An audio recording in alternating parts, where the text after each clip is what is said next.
Horlicks খাইও না, হরলিক্সে চিনি, হরলিক্স খাবা না। অনেক অভিভাবক মনে করে হরলিক্সে ব্রেন বাড়বে, ব্রেন ধ্বংস হয়। এটা নিয়ে পরে বলবো, খালি এইটুকু বললাম, হরলিক্সে 10 গ্রামে 7 গ্রাম চিনি, ফালতু জিনিস, সত্যি কথা, ফালতু। আচ্ছা, যে জিনিসটা বলতেছিলাম, আচ্ছা এই ছোট্ট বাচ্চারা এবং অভিভাবক সবাই, এবার গরুর দুধ থেকে 1-2 দিন পরে কি দই পাওয়া যায় না? দই থেকে পাওয়া যায় মাখন, মাখন থেকে পরবর্তীতে পাওয়া যায় ঘি। বলো তো, গরুর দুধের দাম বেশি না দইয়ের দাম বেশি? দইয়ের দাম বেশি না মাখনের দাম বেশি? মাখনের দাম বেশি না ঘিয়ের দাম বেশি? আচ্ছা, এবার তুমি মনে করো ঘি ডাইরেক্ট দুনিয়াকে ঘি আসে, নাকি দুধ থেকে দই, দই থেকে মাখন, তারপরে ঘি? ডাইরেক্ট ঘি নাকি দুধ থেকে তৈরি হয়? আচ্ছা, তুমি ভালো কাজ করছো, সাথে সাথে তুমি পুরস্কার পাইছো, তাইলে বলো তো দই পাবা না দুধ পাবা? গরুর দুধ পাইলা, একটু দেরিতে পাইছো, তাইলে কি গরুর দুধ থেকে কি পাবা? দই পাবা।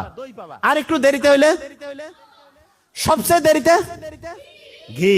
তাহলে সবাই ঘি খাইতে চাও না? এই কও না কেন? ব্রেইনের জন্য খুব উপকারী।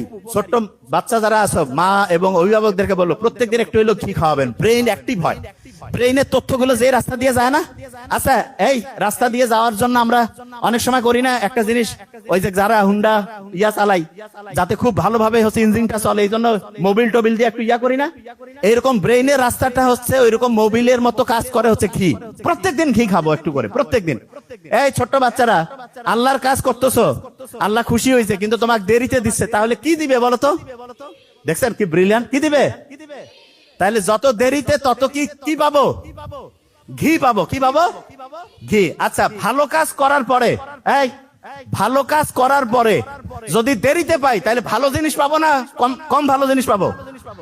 আচ্ছা, এবার শুনো, তুমি একটা খারাপ কিছু করতেছো, তোমার সাথে সাথে পানিশমেন্ট দিছে, শাস্তি দিছে, তাইলে একরকম। যদি অনেক দেরিতে পানিশমেন্ট দেয়, তাইলে ভালো না খারাপ? খারাপ। তাইলে একটা খারাপ কাজ করতেছো, ওই সময় আল্লাহ ধরে নাই, তাইলে দেরিতে ধরবে কি ধরবে না? ধরবে। তবে আল্লাহ সুযোগ দেয়, যদি তুমি ভুল করার পরে, ভুল করছো, ভুল করার পরে যদি আল্লাহকে বলো যে এটা ভুল হয়েছে, আচ্ছা ভুল করছো একটা, সেটা থেকে যদি আবার ফিরে আসো, মনে করো, শোনো, তুমি তোমার আব্বা আম্মাকে একটা মিথ্যা বলছো, তারপরে কিছুক্ষণ পরে এসে যদি বলো যে আব্বা এটা ভুল করছি, আব্বা আম্মা হেসে ফেলে না? তারপরে তোমার একটা চকলেট, একটা কিছু খাবার দেয় না? এরকম আল্লাহর কাছে কোনো কিছু ভুল করছো, দূরে ওইখান থেকে এসে বলো আল্লাহ ভুল হয়েছে, আল্লাহ তোমাকে তো এরকম ডাইরেক্ট চকলেট দিবে না, কিন্তু আল্লাহ একটা সিস্টেম করছে, তুমি যে ভুলটা করছো সেই ভুলটাকে আল্লাহ শুদ্ধতে পরিণত করবে, যেটা অন্যায়ের জন্য যে পাপ শাস্তি, সেটা সোয়াবে পরিণত করবে।